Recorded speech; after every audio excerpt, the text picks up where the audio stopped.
Hello and welcome to the Solo Power Chrono Scepter build. Solo Power Chrono Scepter build. You've seen from the introduction what situations this build is good for. You've also seen from the introduction what situations this build is not designed for. That doesn't mean that you couldn't improve on this build and make it appropriate for any of those situations. Just understand that this isn't really designed for that. This is really designed for those players who have got to level 80, who have enjoyed playing their builds, but they're looking for something new, something powerful, something a bit different. And they're looking for the next level. Give them some ideas into creating and adapting to their own unique build. Hopefully you'll find this very helpful indeed. Okay, let's start by looking at the armor, shall we? You want all of the armors to be Berserker pieces. That's power, precision, and ferocity. Power, your damage; precision, the accuracy of your strike; and ferocity, the how hard you hit. And that makes the Berserker, and all of your pieces want to be Berserker. Now the rune that I've gone for is Rune of the Ogre. If you wanted to go with the meta, you would want Rune of the Scholar. That would be the meta for a power solo build. However, because you are running solo, you could swap this rune for any rune you fancy. You really could. Obviously, the more power, ferocity, or precision that's involved in that rune, the more power build you're going to be. But you can make it more defensive if you want, because you're going solo. The rest of the team aren't dependent on you. But because I'm going for a solo power Chrono Scepter build, I'm sticking to one that's very close to the meta, but not quite exactly the same as Scholars. Let me explain why I've gone for Rune of the Ogre. It's really down to 0.6. 0.1 to 5 are exactly the same as the Rune of the Scholar. It's where it changes in Rune 6 that I'm interested. Now, in 0.6 of the Scholars, you would get 5%, not 4%, 5% damage. But it is contingent on you being above 90% health. Now, because most of the time with this build you'll be running solo, the chances of you in your light armor staying consistently above 90% health are limited, especially in endgame content. This means that for most of the time you will not be doing the extra 5% damage.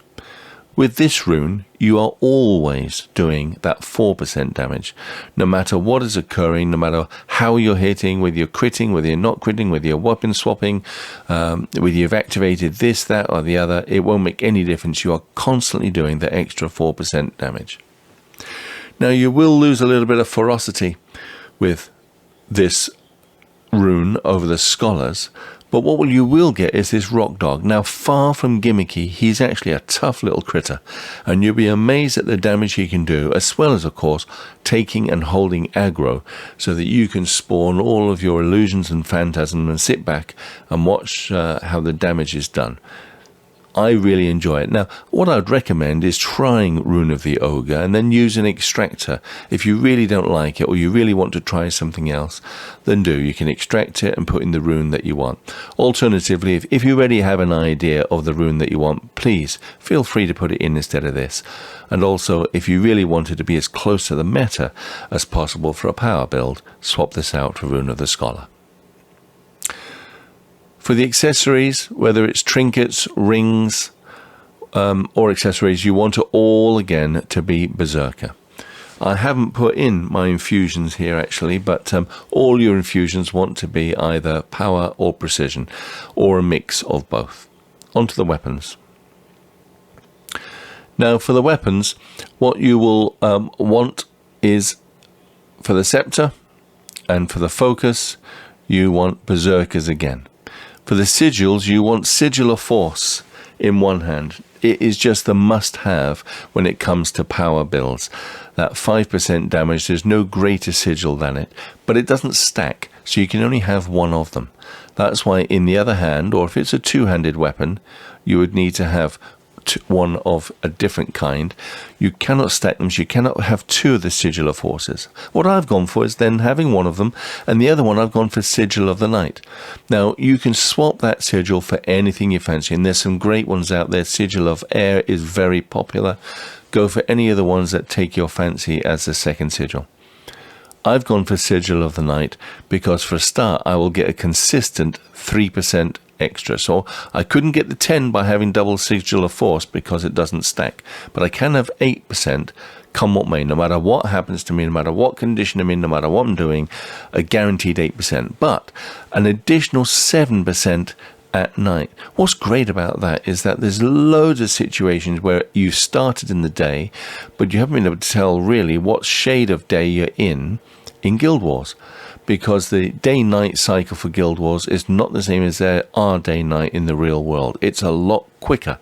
So you could easily start a dungeon, a mission, a fractal, anything really, in the daytime, and then find it suddenly night and you weren't aware. With this, you'll suddenly have your damage boosted by 7%.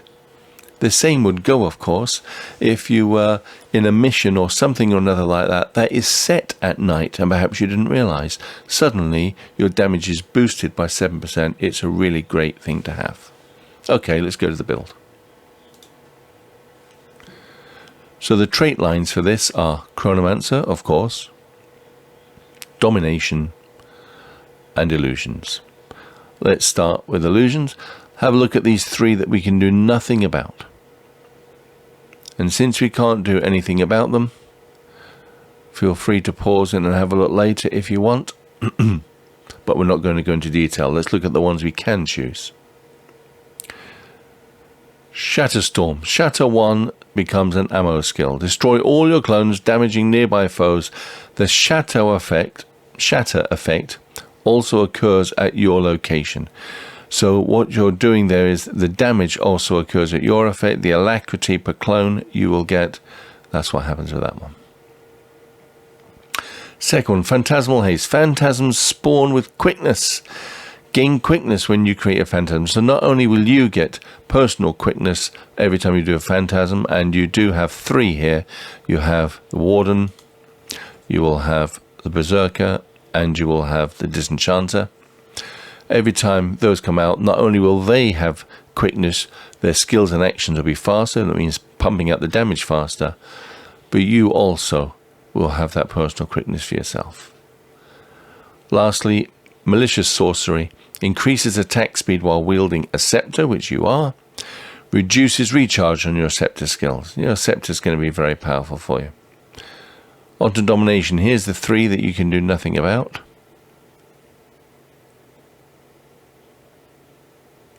They're all invulnerability, rather. They're all vulnerability based, doing more damage according to how much vulnerability you're putting on. The 3 we can choose, Empowered Illusions. Illusions quite simply do more damage, 15%. Now, like I said, our phantasms in particular are particularly powerful, and we're deliberately putting 3 of those in. So putting their already considerable damage up by 15% is a great boon. Egotism. Deal more damage to foes with a lower health percentage than you. We're a light class, so we don't have a high health pool. Further, because this is a power build, I'm not stacking up the vitality. But that's okay, because we're talking about a lower health percentage than you. So in actual fact, the lower your health, the lower the margin of the percentage needs to be for you to be doing 10% extra damage. Vicious Expression. You and your illusions deal increased damage to foes without boons. Disabling a foe removes boons from them. So you do 15% more damage if they've got no boons. If they have got boons, this will take 2 of them off them and disable them at the same time. Chronomancer. First, the 3 you can do nothing about.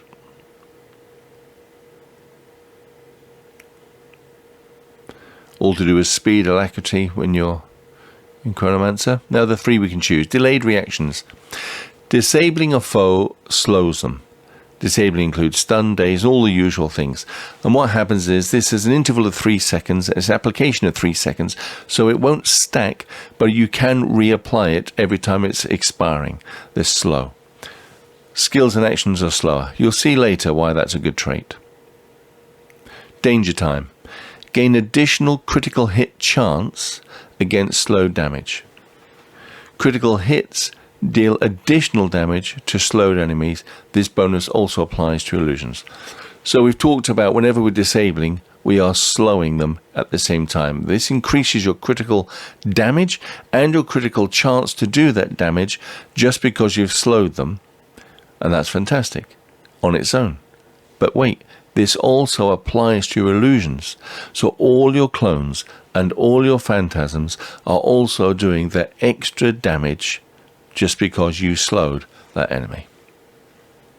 Finally, the first time a phantasm would become a clone, it instead resummons itself and attacks again as a phantasm. Resummoned phantasms inflict a percentage of the original's damage. So your phantasm's coming to the end of its life as a phantasm. It's about to turn into a clone, but instead of doing so, it becomes dazed for 1.5 seconds. That's the downside. It becomes dazed for 1.5 seconds, but after that, it starts life again. You haven't had to recast. It starts life again as that very damaging phantasm, fantastic, and it's still doing 100% of its original damage. It's a great skill.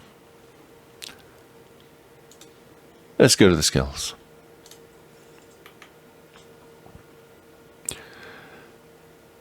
So here's your auto attack, stacking on Torment at the same time. This blocks, and you can counter the block by inflicting Torment or creating clones that cast when you get attacked. Alternatively, you can decide not to wait and to trigger it by pressing the button again. It will shoot out a bolt that will hit 5 enemies and blind them for 5 seconds. Which is great because the whole skill recharge is 6.5 seconds. So every 5 seconds out of 6.5 seconds, you can be blinding 5 foes around you if you chose. This is your very powerful skill with your Scepter. Not only does it add all of that confusion to them, making them do damage to themselves over and over, but the damage on this is very high indeed. Channels fast as well, you'll be very pleased to know. When you're focused, create a wall of energy that grants swiftness to allies who cross it and cripples foes who touch it. Allies may cross. So if you cast this, if you went through a few times, you can increase the length of the swiftness that you have. You get less each time you cross it, but it does stack proportionately. Alternatively, it cripples enemies who cross it and makes them slower. The reason why I like it really is what I prefer is the second part of it that you can do. Shatter your temple. In other words, click it again to shatter it, pulling nearby enemies towards its position. It'll bring 5 enemies in a 600 radius into one place. When you do that, that's when things like this is great, because it's then within the radius of blinding them all. Hit them with this straight after. Number of targets 5 when they're all together in a group, or indeed to trigger off your phantasm and you're doing insane damage by pulling them together, saving yourself a lot of time chasing them up later. Last one is Phantasmal Wardman, of course. Create a phantasm that throws axes at nearby targets and creates a defensive bubble, protecting itself and allies from projectiles. So it inflicts vulnerability, does a ton of damage, and like we said, it does that protecting at the same time. You want the Great Sword, of course, on the other hand, to be able to kick out your other phantasm, which is this one here. Very, very powerful. And then you've got all the usual Mesmer skills. Into the utility, I've gone for Signet of the Ether as my healing skill. The only one that compares really with how much health you get is the Ether Feast, which also gives you additional health for every active clone, so could outperform the Signet of Ether considerably, especially as it has a 10-second less cooldown. That's your alternative if you want it. But the reason I've gone for this one is because what it does with phantasms. When it's activated, not only do you get the heals and the heal depending on how many illusions you've summoned, but it reduces the recharge of your phantasms to 0. The recharge is 100%. So what you would do is before you're about to trigger that for your health, you want to make sure you've kicked off all 3 of your very powerful phantasms. Because then as soon as you heal yourself, they're going to be completely renewed, ready to go again. We'll come back to that skill in a minute. Here, you've got 2 clones that summon to attack your foes. They don't do a ton of damage by themselves, but it sets up the shatter very nicely. And then, of course, there's Phantasmal Disenchanter, extra damage without boons, does damage with boons and removes boons to make sure they're ready for the next time you're damaging them without boons. Very helpful. I've gone for this well as my elite. The reason is it has as well as the pulse damage and a big final damage, it also has a bunch of disables there. And of course the disables add slow to it because of our traits, and the slow means everyone, all our illusions, all our phantasms, including ourselves, are doing extra damage. So this turns into an almighty free-for-all for taking the enemy down. Let's come back to this one. I like this one, Mantra of Pain.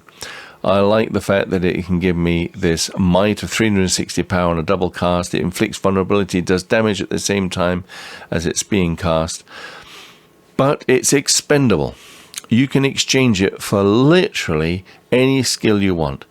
And the beauty of that when you're running solo is that depending on what's happening, which dungeon you've chosen, what fractal you're running, what the mission requires, you can bring in something. Need something to reflect?